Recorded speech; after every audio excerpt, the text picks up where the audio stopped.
Sa mga oras mo ito, nasa linya po ng ating komunikasyon si Mike Defensor, dati pong kongresista. Sir Mike, good morning po. Jade at Admar po ang inyong mga kasama. Maraming salamat po sa inyong oras.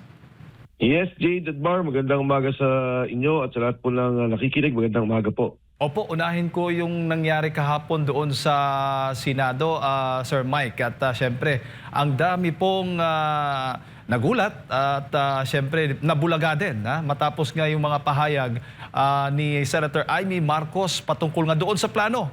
Itong planong Chatcha o itong charter change, pagpapalit po o pagbabago ng ating saligang batas.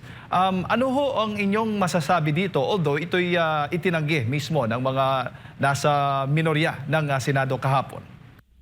Yes, Jade. Actually, hindi ko naman nakita yung kabuang pangyayari dahil nandun din ako sa DOJ. Nagkaroon din kami ng pagpresenta ng counter affidavit namin sa mga kasong na isampa sa amin kasama ang mga sundalo, yung 18 sundalo na nakasuhan. Pero ang maganda doon sa naging resulta doon sa Senado mismo, no, ay nagkaisa sila na talagang hindi itutuloy ang anumang pagpapalit ng konstitusyon na batay doon sa isiniwalat ni Senator Amy Marcos. Opo, kaya maraming duda, kaya patuloy na umuugong yung mga usap-usapan ngang magkaroon ng panibagong kudita na naman dyan sa Senado. At may kinalaman yung issue na yan, Sir Mike. At kayo ho'y naniniwala doon sa mga ganyan pong mga haka-haka? Well, para sa akin, Jade, kasi ang issue ng impeachment at saka itong sinasabing Constituent Assembly, medyo pagka binabasa ko, tinitingnan, medyo mahirap eh. Kasi ang kailangan mo dyan, 2/3 vote. Doon sa impeachment, 2/3. Pagdating din sa pagka nagkaroon ka ng Constituent Assembly, kailangan mo lang 2/3 ng Senado. Sa aking pananaw, medyo mahirap yung 2/3 na habulin o yung ganong kalaking numero. Pero mas ano ko pa dyan, patuloy na dapat nating bantayan at tulungan ng Senado ay doon sa Blue Ribbon Senate Committee hearings. Kasi yan ang importante sa lahat eh. Matagal na to, halos mag-iisang taon na naghahanap ng tao kung ano ba talaga yung nangyaring nakawan. Sino ba talaga ang involved? Asa na ba yung pera? Yung pondo no, na may balik para sa bayan. Ito tingin ko yung mas malaking issue tungkol dito sa atin sa Senado, yung Blue Ribbon Committee hearing. Kaya maganda yan, nabunan nila yan. At kasabay ng impeachment hearings, kasi ganyan naman ang Senado eh, pwedeng magkaroon ng ibang hearings na maaaring gawin na sa ibang araw, makita talaga natin ang katotohanan tungkol dito. Siyempre, hindi natin may alis, kailangan pa rin nating itong krisis na ating kinakaharap, may mga iba pa rin komite na kailangan magpatuloy na isasagawa ng pagsasaayos sa polisiya na maayos nating harapin ang krisis na kinakaharap natin ngayon. Pero para sa akin napaka-importante ng Blue Ribbon Committee hearings. Opo. At naitalaga na nga bilang kabilang sa Vice Chairperson si Senator Marcoleta at kasama ngayon si Senator Jingo Estrada at sa ilalim din ng Chairperson na si Senator Pia Cayetano. Sir Mike, ano hong masasabi ninyo sa komposisyon ngayon ng bagong Blue Ribbon Committee? Ako, walang problema eh. Kahit na si Senator Pia yung pumalit na tagapamuno ng Blue Ribbon Committee, ang importante lang naman is patawag talaga yung mga nagsasalita. Patawag talaga kung ano yung at malaman ng taong bayan kung anong katotohanan. Kasi binuo yung ICI, yung walang nangyari. Yung Blue Ribbon Committee hearings noon, puro bitin. Pag kami mga sinabing tao, hindi papatawag. Kaya galit pa rin ang tao hanggang ngayon eh. Siyempre, nawala, trilyong piso, mahigit sa 1 trilyon. Pagkatapos para bang walang nangyari, di ba? Yung 18 Marines, hindi pinatawag. Yung kay Gutesa, kailangan ipagpatuloy yung hearing na ginamit na rin naman dun sa ombudsman. Yung kaso niya laban kay Speaker Martin Romualdez. Si Speaker Martin Romualdez mismo, kailangan ipatawag at malaman ang katotohanan. Yung mga salita ni Saldico, ito tingin ko isang bagay na kailangan mabigyan din ng puwang sa hearing ng Senate Blue Ribbon Committee. Marami pa siyang dapat sabihin at marami pang dapat itanong sa kanya tungkol sa nalaman niya sa budget. Pagkatapos yung binabanggit ni Senator Marcoleta, yung kay mismo sa talumpati ni Senator Ping, si E.S. Bersamin, Adrian Bersamin, Traigib Ulaybar, si Secretary Pangandaman, si Secretary Manny Bonoan. Ito yung mga taong hindi medyo na idinaw yung talagang ano bang ginawa nila at ano ba nangyari sa pera. Yan nga din ang nasabi kahapon ni Senator Marcoleta sa kanyang talumpati, Sir Mike, na kung bakit nagkakaganito yung Senado ngayon. Isa na nga itong hindi maituloy-tuloy na investigasyon ng flood control scandal, sabi pa nga niya. Kaya nagkakagulo. Kaya ito lahat ay sa tingin mo rin ay may kinalaman kung bakit patuloy na umuugong yung pagpapalit ng liderato sa Senado. Yes, katunayan kung titingnan mo yung kwento dyan sa Blue Ribbon Committee, nung ipinresenta si Diskaya o bago pa ata ipinresenta, basta yung araw na yun, nagpalitan ka agad kasi maraming itinuro ka agad si Diskaya eh. Tapos huminto ka agad at nagpalitan ng tagapamulo ng Blue Ribbon Committee hearing. Tapos ang tagal na awan yan. Diba? Hanggang sa ngayon yung partial report. Yan talaga ang malaking bagay na talagang nakaka-apekto sa liderato ng Senate. Isipin nyo, kahit na hindi magbago ang Senate majority, hindi nila makukuha ang numero para magkaroon ng impeachment. Yan ay 16 na boto. Hindi nila makukuha yon. Kahit na hindi nagbago ang liderato ng Senado, hindi nila mabubuo ang 2/3 o 16 para magpatawag ng isang constituent assembly. Pero yung simple majority, pwede mong palitan ang Senate Blue Ribbon Committee chairmanship. At kahit pa kakasuhan itong mga ilang senador, lalo na itong halos lahat atang nasa majority ngayon sa Senado, Sir Mike, ay hindi po yan makakaapekto din sa resulta ng impeachment at bagay yung conviction sa laban nga sa kay Vice President Sara Duterte? Tama. Kasi ang mangyaring composition mo pa rin is 24 eh. Bagamat nagkaroon sila ng kaso, 24 pa rin sila. Naalala nyo noon si Senator De Lima. Nung siya'y makulong, pinapabayaan pa rin siyang magbigay pa nga ng pananalita o boto sa Senado. So yan naman pwedeng payagan pa rin ng Senado. Pero yung sa impeachment mismo, yung Blue Ribbon Committee mismo, kasi physical presence ang liderato na inihingi nila sa pagboto. Yan yung medyo may problema. Kaya nga si Senator Bato na puwersang pumunta ng Senado dahil nga kinakailangan ng boto niya para talaga makatulong sa pagpapalit ng komposisyon ng Senado. Opo. Sa tingin mo, gaano yan kadali na lang, Sir Mike? Considering mismong si Senator Amy Marcos, bago ngayong naging session kahapon, may pahayag na sa Facebook na nananawagan kay Senate President Alan Peter Cayetano na buksan na muli itong Blue Ribbon Committee. Patawag na. Kabilang yung nabanggit po ninyo, yung 18 Marines, mga Bersamin at iba pa na may kinalaman po dito. Tingin ko kailangan mabilis na may patawag yan. Kasi importante na madinig sila kaagad, madinig ang mga taong tumalagay officially on record. At madinig ng taong bayan higit sa lahat. No? Ano ba talaga yung mga nalalaman nila? Ano ba yung mga sinasabi nila? Ito'y critical na malaman ng taong bayan. Kaya immediately yan dapat para kung ano man yung pangamba o kung ano man yung takot na dyan sa Blue Ribbon Committee, para bang nasabi na tapos na, di ba? Para wag na talagang umabot sa kaguluhan pa itong mga nangyayari. Opo. Sir Mike, yung 18 Marines ba, batay po sa inyong nalalaman ngayon, ay nadagdagan pa ba? Baga marami pang gustong magsalita din? Hindi na ako sa aking palagay, oo, pero hindi ako makapagsalita ng detalye dyan dahil hindi ako mismo. Ang katulad nung nangyari doon sa 18 Marines, hindi naman ako ang kausap na direkta. Nalaman ko lang yan nung bago mag-December of last year. Sorry.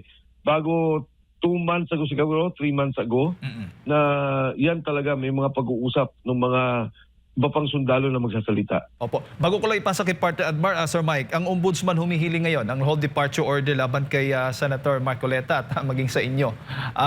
Anong inyong reaksyon dito? Una sa lahat, hindi naman ako babiyahe, so hindi naman nila ako kailangan for departure.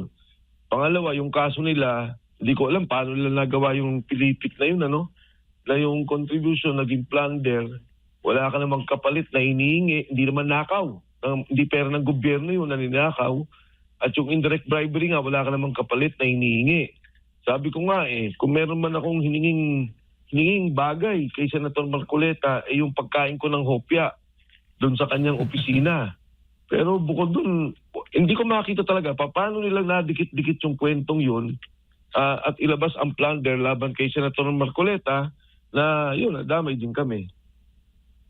Congressman, magandang umaga. Si Admar po ito. Nabanggit mo yung pagdikit-dikit ng inyong pong pangalan. Tingin niyo po ba may kaugnayan itong issue sa inyo with Congressman or Senador Marcoleta dito po sa mga ganap ngayon sa kanyang pagiging kritiko at talagang nais na niyang maumpisahan itong investigasyon dyan po sa flood control muli? Totoo yan, Admar. Talagang eksakto yung binanggit mo at nagkataon din naman dahil aktibo akong nananawagan at isa ako siguro sa mga boses na sumisigaw tungkol dito sa flood control scandal na imbestigan at tingnan talaga. Yun nga, ang mabigat dito, lahat kaming mga nagagalit, lahat tayo, hindi lang naman ako, marami nagsasalita. Siguro mga 40 na may kaso. Sa flood control, parang 6 pa lang atang kinasuhan. Basta ngayon, no, ang nagiging modus operandi, pag nagsalita ka sa administrasyon, nagalit ka at nagsabi ka tungkol dito sa nangyaring korupsyon, kulong ka na. Kaya hindi ako magtataka, Admar, kung balang araw makasama ka rin namin ni Senator Marcoleta na makasuhan at magkaroon ng whole departure order. Easy. Tapos, Congressman, yung ano din, yung mga sa leadership din ng Senado na maya't maya, lagi tayong merong naririnig na magbabago na naman.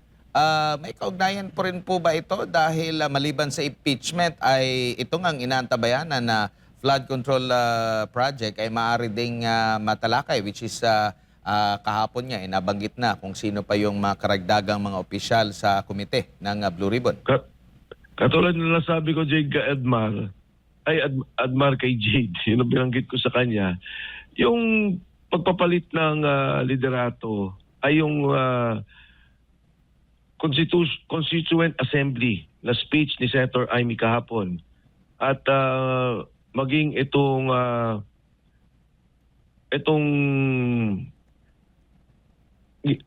liderato ng Blue Ribbon Committee hearing, mas mahalaga sa kanila yan maging sa impeachment. Kasi yung dalawang proseso ng Constituent Assembly tsaka impeachment, kailangan niya ng 2/3 vote. Kahit na hindi magkapalit ng liderato, kahit minority pa rin ang ngayon ay majority, hindi nila makukuha yung boto may bulto na 9 ang minorya at marami pa rin sasama dyan na hindi naniniwala sa impeachment at hindi rin naniniwala sa Constituent Assembly. Pero itong Senate Blue Ribbon Committee, majority vote lang to At kung yan nga ang nagiging galit ng marami, hindi lang naman tayo, no, pati ang Iglesia ni Cristo nagsalita diyan. Ang sabi lang, humingi kami ng transparency, accountability. May mga obispo sa simbahang Katoliko nagsalita na rin diyan. Mga negosyante nagsasalita tungkol diyan. At ang iba't ibang organisasyon na sinasabi lang naman, ikulong nyo yung mga kurakot. Alamin natin ano yung katotohanan dahil hindi namin ito nakita sa ICI na binuo mismo ng administrasyon, ng palasyo, at ang tanging ano na lang nila, maaaring sandalan ay ang Blue Ribbon Committee na para ding ganun din ang nangyari, pahinto-hinto. Ito lang di ba, pag-resume ng June, wala na, parang pahinto-hinto na yung nangyari. So ito na yung inihintay ng marami na talagang malaman ang katotohanan, makulong ang dapat makulong, at kahit papano, maisauli ang pera ng bayan.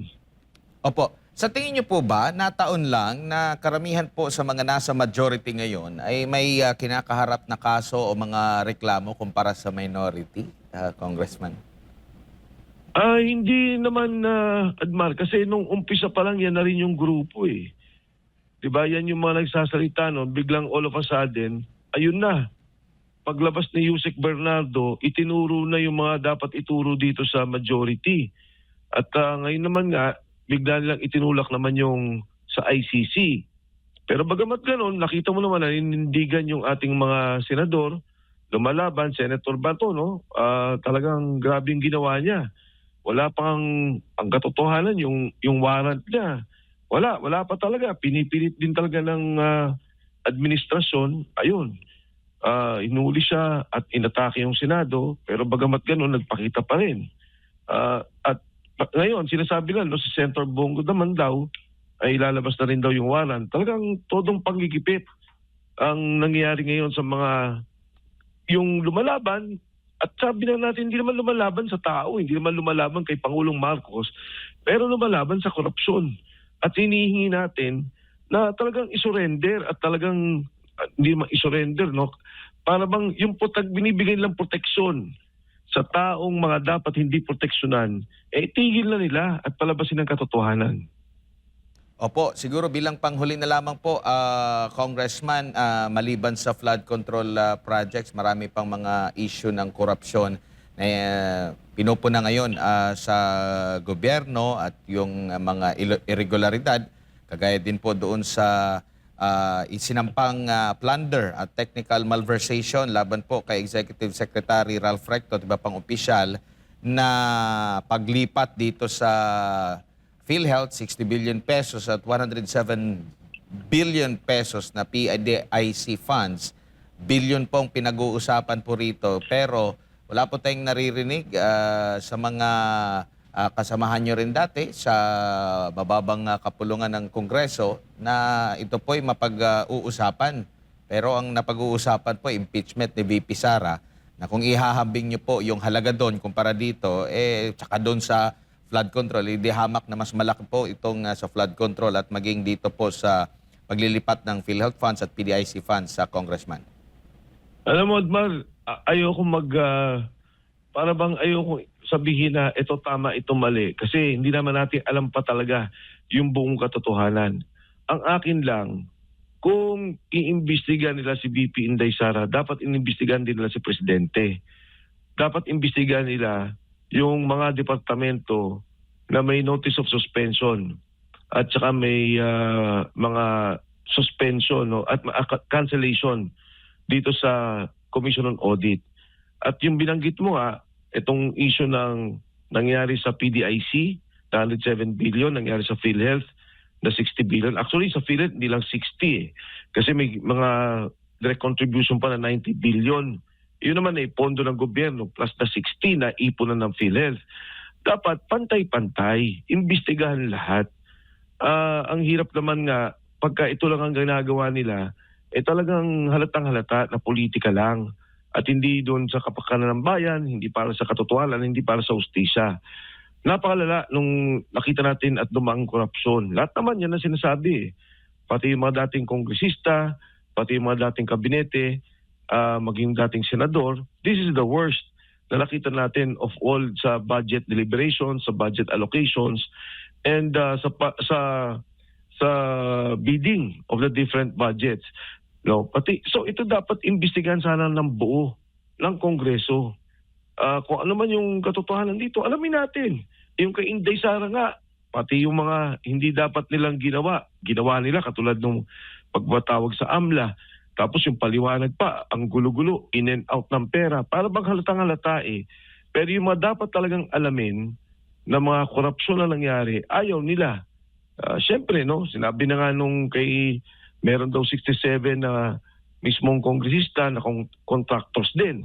Yung mga 18 sundalo. Sa akin lang, Admar, kung talagang, di ba, hindi ka naman kasama o biglang nalagay ng pangalan mo ng 18 Marines, papatawag ko yan. Kukomprontahin ko yan. Pero bakit hindi nila magawa?